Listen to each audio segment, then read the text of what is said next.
Welcome back, students. Today we're going to pick up where we left off last time, addressing the question, where is the electron? So last time we set up the Schrödinger equation for the hydrogen atom and found the eigenfunction solutions.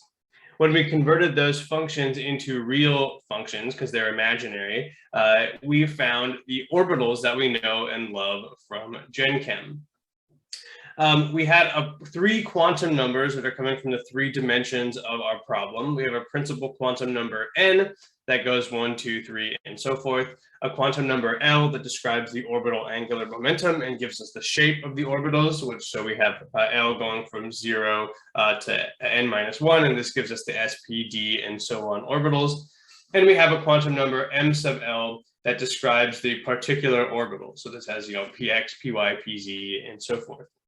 Today, we're going to look at different ways to visualize these orbitals and determine to the best of our ability where the electron is. And really, all we can do is determine where the electron is likely to be.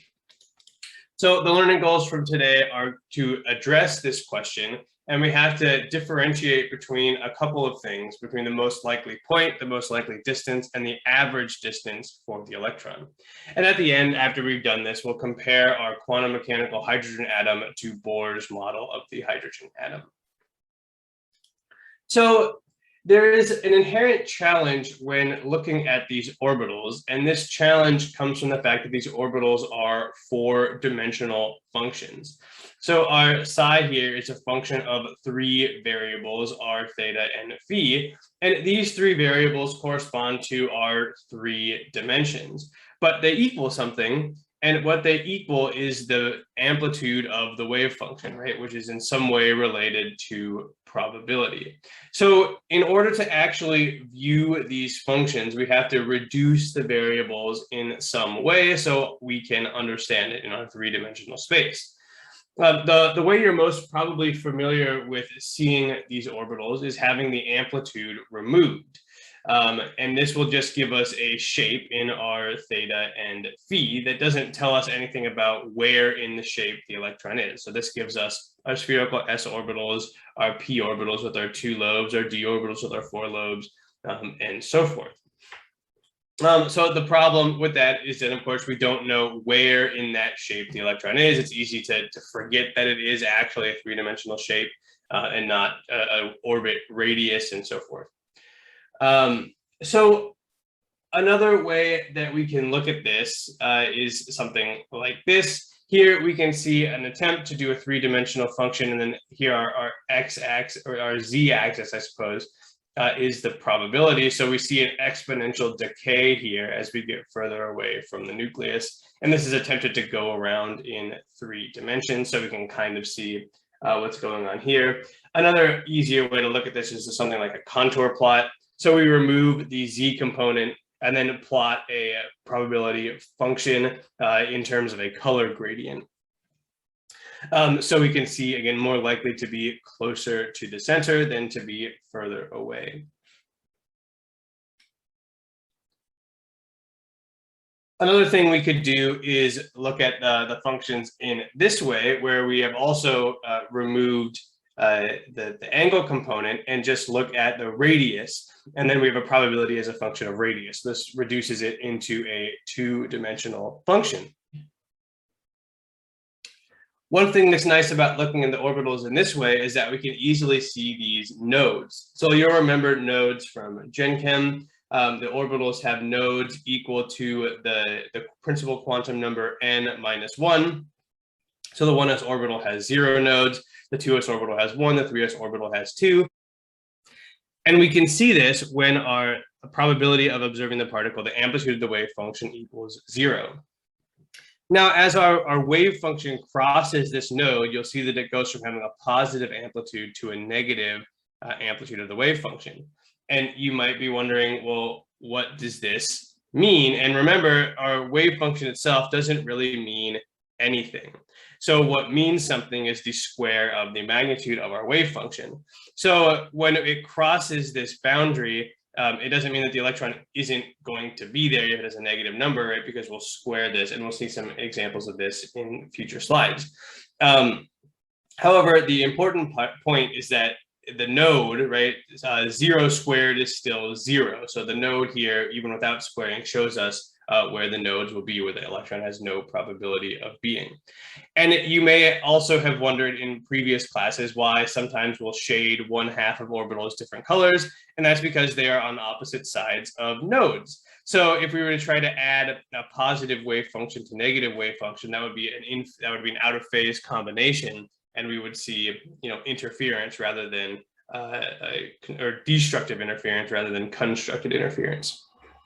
We can also look at p and d orbitals, and when we look at these, right, so if we look at this 2p orbital, we see no nodes, and we might be thinking, well, we know that the p orbital, it's 2, so it should have a node. Where is it? Well, remember that what this is looking at is specifically the radial function, and looking at the amplitude as looking depending just on r. So the 2p orbital doesn't actually have any radial nodes. It has what's called an angular node that's based on the angle. And so that doesn't appear in this function. We have to look at some sort of shape of the function, which could come like this, or it could come in the typical ways that we see these shapes. So here, if we look at a 2p orbital, we can see that it has one node, again, where there's no probability. And if we put it together with this, we could figure out what kind of orbital it was. So in order to figure out what an orbital is, we can't just look at any one of these plots. We kind of need a lot of them to see these things. So for example, if we have an orbital that's a d orbital, we can look at the shape of the orbital, and having two angular nodes here will tell us clearly that it's a d orbital. But then we have to look at this radial distribution function as well to see how many radial nodes it has. And if it has no radial nodes, it's a 3d orbital. If it has, say, 2 radial nodes, that means it would be a 5d orbital, and so forth. So with any combination of the shape of the orbital and the plot of the radial distribution function, we can get an image of what orbital we're looking at. Now that we have looked at these orbitals in some detail, the next question we want to ask is, where is the electron likely to be in these orbitals? So, of course, to do this, what we have to end up doing is take the square of the magnitude of the wave function. So we can plot our radial distribution functions here squared to try to determine where the electron is. And when we do that, what we end up seeing is something that I mentioned earlier, and it might be kind of disturbing. So for the s orbitals, so if we look here at the 1s orbital, where is the electron most likely to be? Well, where is the amplitude highest? It turns out that that is at r equals 0, which would correspond to being in the nucleus.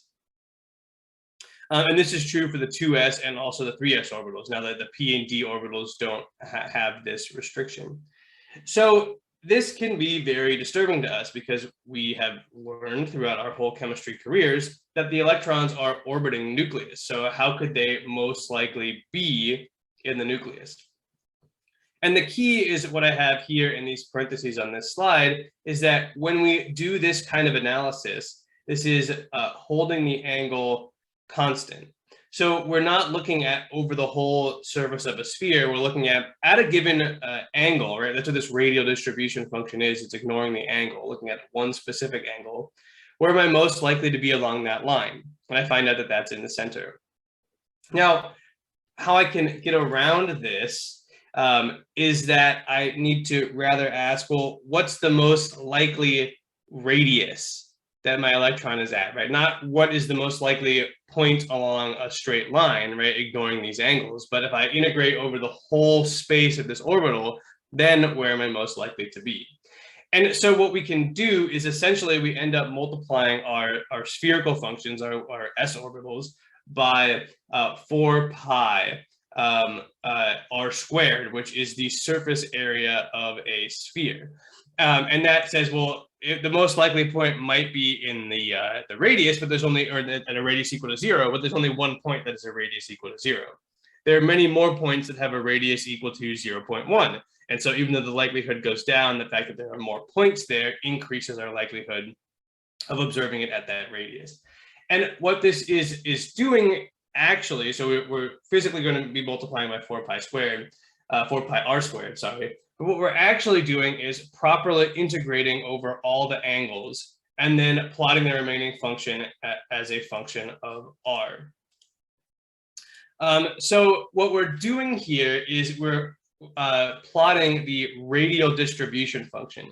So to actually address what the most likely radius to be is not just to take the square of the magnitude of a function here, but we actually have to integrate this over all three of our variables.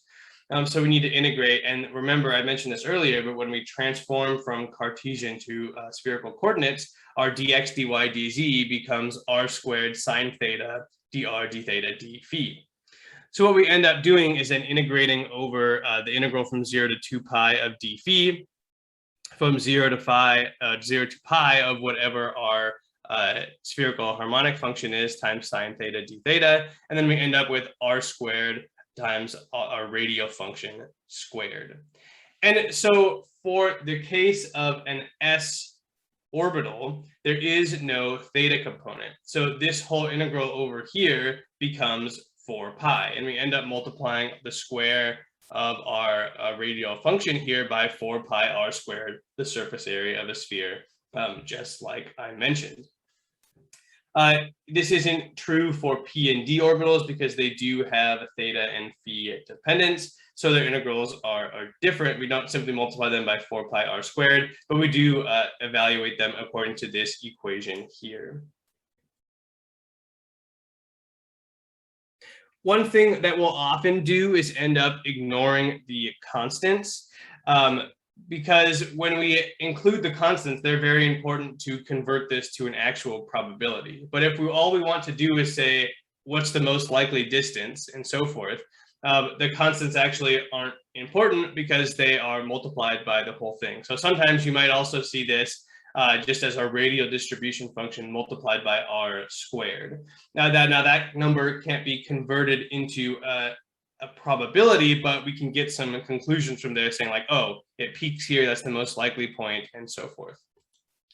So here's some plots of these radial distribution functions. And as you imagine, if we multiply our previous function that was an exponential decay by r squared, now we have an r squared. So at 0, r's probability is equal to 0, and we have a very low probability of appearing in the nucleus, and that reaches some maximum here. And it turns out that that's actually at the Bohr radius that Bohr predicted. And we can see similar things. So in purple here, we have 2s, and then in the green, we have 3s, and you can also see the 2p, 3p, and 3d orbitals. Some interesting things to note is that for different energy levels, right? So for the 2p level, this peak is shifted, but we do have this smaller peak for the 2s orbital. And so as a whole, the electron in the 2s orbital is held closer to the nucleus than in the 2p orbital because we have this little peak here. And the same kind of stuff is true up here for the n=3 orbitals as well. So not to put too fine a point on it, but as our what this shows is that our most probable radius for our s orbitals is in fact not 0. It's a finite distance away from the nucleus, as we expect. And that as our principal quantum number n increases, we go from n equals 1 to 2 to 3, we get on average further away from the nucleus. So the three kind of things that we can calculate that I mentioned at the beginning of class are as follows. We can ask what's the most probable point, the most probable radius, and then also the average radius. So to calculate the most probable point, remember that's kind of that thing we did first. It doesn't really make a lot of sense to do, but we could do that if we wanted. And that's simply the square of the magnitude of the radial function. Now, what if we wanted to say what's the most probable radius? So the most probable radius is, of course, at this peak here. And so what we need to do to get that peak is find where the derivative of our radial distribution functions, our radial probability distribution functions that we calculated on the last slide, when is that equal to 0? And of course, when we take the derivative of this and set that equal to 0, that gives us the maximum here, which is going to correspond to our peak. And then the last question we can ask is, what is the average radius? And to get that, that's essentially the expectation value. So we'll need to integrate over our whole function, and we'll also have to multiply by r because we're taking the expectation value for r. The r operator is the same as the x operator, where we multiply by the variable r. So we'll need to integrate essentially over our function, our radial distribution function squared, and then times r cubed. Two of those r's are coming from the conversion to spherical coordinates, and the third one is coming from the expectation value. And the homework for this lecture will go over calculating these second 2 points here. So to give you practice, taking the derivative of the s orbital and then also integrating the s orbital over the relative bounds for this problem. Lastly here, what we'll want to do is compare with Bohr's model of the atom. So at first, it may seem like these two models are wholly incompatible. We have Bohr, who's restricting his electrons to orbits. And here in the quantum mechanical model, the electrons are spread out over a distance here. However, the Bohr orbit lengths correspond to n squared times a naught, which is the Bohr radius. And this a naught, let me go back a couple of slides here. So the Bohr radius a naught is this constant that's appearing in all of our solutions. This Bohr orbit being n squared times a naught corresponds to the most probable orbits of the 1s, 2p, and 3d orbitals.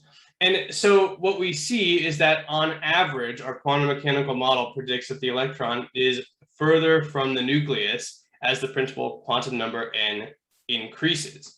And this is the reason why we still teach Bohr model, as it's much simpler than the quantum mechanical model and easier to understand. It's a good starting point. And it is, in terms of its predictive power, it's reasonably comparable to the quantum mechanical model. So that's it for the hydrogen atom. We have finally figured out where the electron is. The conclusions here is that our Bohr model is wrong because it's not counting for uncertainty. So it thinks that we can know the radius of an electron, and of course we can't. We need to solve it with the Schrödinger equation. The hydrogen atom orbitals that we get are products of radial distribution functions that determine the probability that the electron lies on a certain radius, and the spherical harmonic functions that came from our rigid rotor problem. These orbitals are four-dimensional functions that we have to simplify in some way to view in either 2 or 3 dimensions, and some combination of those two is enough to reveal what orbital we're talking about. The electrons are further away as they get higher in energy, as the Bohr model would predict, and this gives us a good qualitative agreement between our quantum mechanical model and our Bohr model. So from here, what we're going to do is investigate now multi-electron atoms, and we'll see what we can see about multi-electron atoms as compared to the hydrogen atom. And as you might expect, the solutions get harder and harder. And at this point, we've essentially reached our limit as to what we can do analytically with solving the Schrödinger equations. And after we get to an atom with 2 electrons, we can no longer find exact solutions to the Schrödinger equation. And so our focus will turn to computational models and more qualitative understanding of what's going on rather than quantitative.